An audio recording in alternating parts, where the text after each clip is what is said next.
Thank you everyone for being here today. Thank you, my sister in service, Congresswoman Ayanna Presley. Thank you to Team D, everyone on my campaign staff, all the electeds that are here, community leaders, our young people, my host committee, my friends, my ex-boyfriends. I'm just kidding, they're not here. Y mil gracias a Vladimir Chino y a su familia por su apoyo. Te agradezco un montón. Before I start, I just want to make sure that I acknowledge my family who is all in with me, my sister, my brother-in-law, but most importantly, my life partner, Tony, and my beautiful daughter, Nina, who sacrificed so much to make sure that I'm able to lead in the community. Now, I don't want to do a typical political speech and bore you, so I'm going to start with a story. It's actually a poem that I wrote years ago when I was 10 years old. And then I want to share my reflections about that poem. The poem went like this. Mind you, I was 10. Chelsea, Chelsea, my hometown. In this place I sure have found some good friends that I do like. I have met them. They're all right. Chelsea, Chelsea, my hometown. In this place where I walk around. To the pizzeria to eat or with my friends to the library. And then the poem ends with, Chelsea, Chelsea, my hometown. Don't let the bad guys get you down. We can defeat them, I know we can, if we stand together, hand in hand. And I don't know who 10-year-old Damali thought the bad guys were, but I guess I've always known that the community of Chelsea has always held me hand in hand. That poem was published in the Boston Herald, and my mom cut it out from the newspaper and taped it to like the inner part of the glass of a chinero that we had in our kitchen.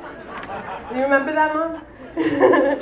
And as I got older, it made me so proud to see my art still taped up on the chinero.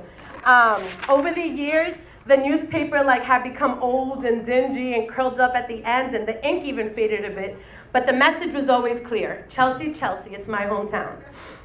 So a couple of years ago, when I started to see how my hometown was changing, I started to ask some questions.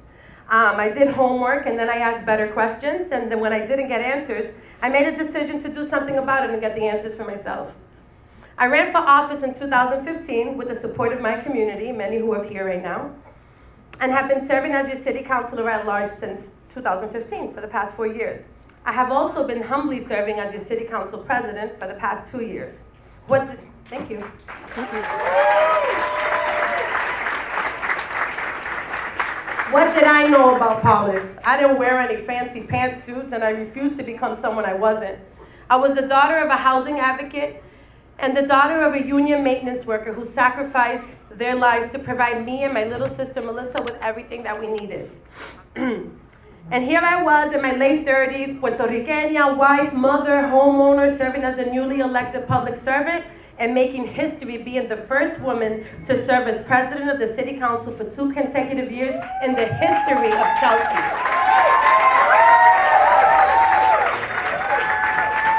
I had no idea what I was doing, but I knew exactly why I was doing it.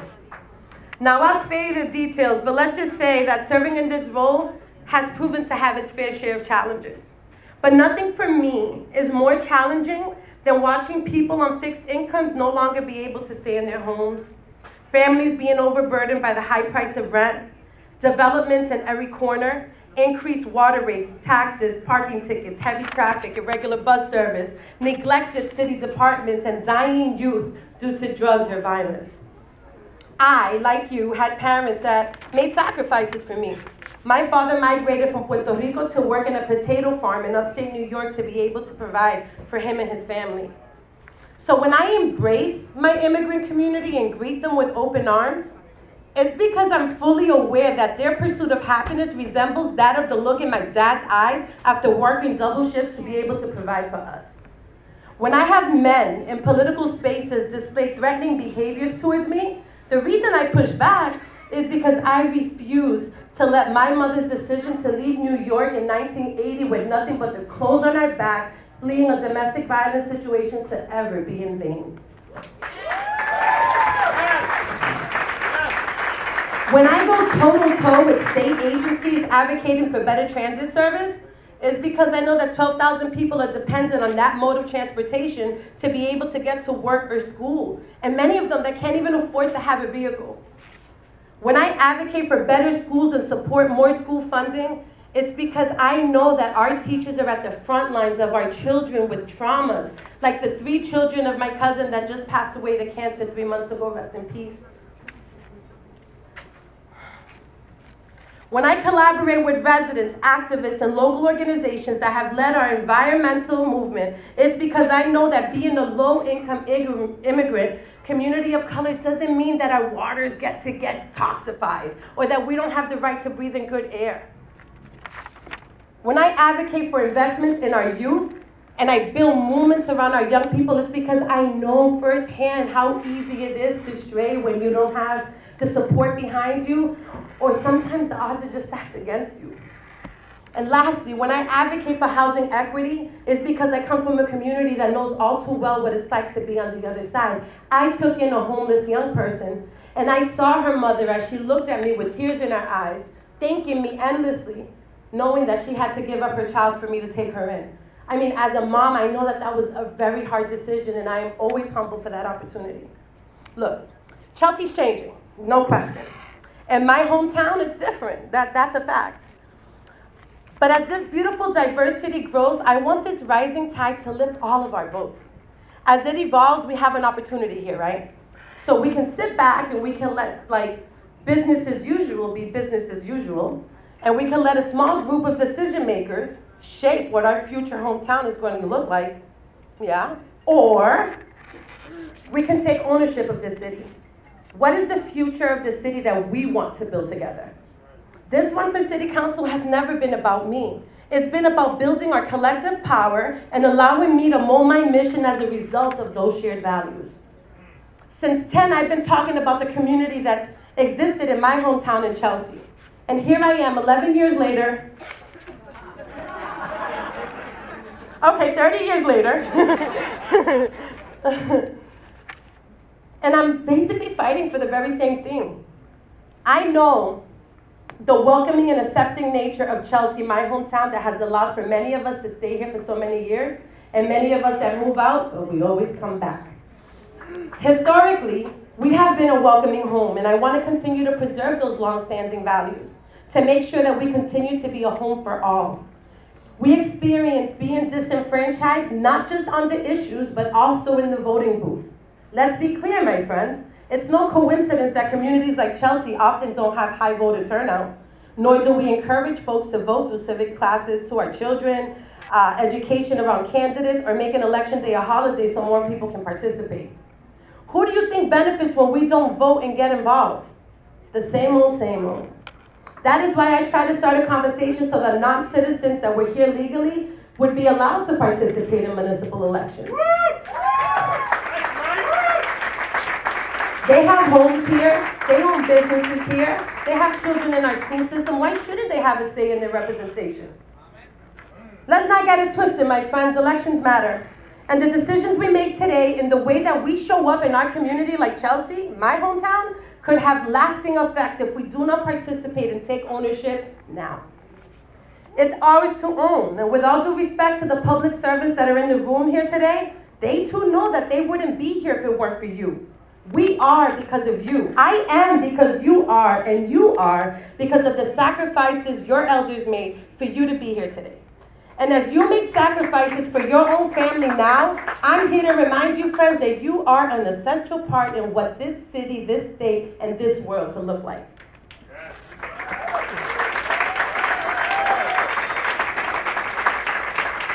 It starts with our commitment and building on our shared values. What is the vision that we're building together? For me, I want that community that stood hand in hand with me when I was 10. Ooh. I want that community to stand hand in hand with me when I was 10, to stand hand in hand with me right now. I want to preserve the values of Chelsea that make it so desirable that people are swarming in to live here.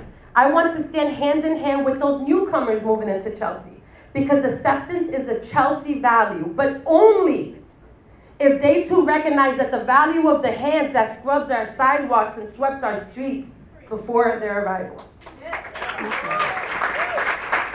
I am committed to continue to find solutions to bring the community together and use our collective voice as my mission. I have demonstrated time and time again that I won't shy away from tough conversations. In fact, I'm usually the one that starts them. But it isn't enough that I'm on the city council if we're not building together and organizing around the things that matter to all of us. Safe neighborhoods, good schools, dependable transit, workers' rights, quality air. I fight for those things because I know that engaging people on the ground brings us together. It builds power so we can challenge power, and that is the strength we need to build a better world.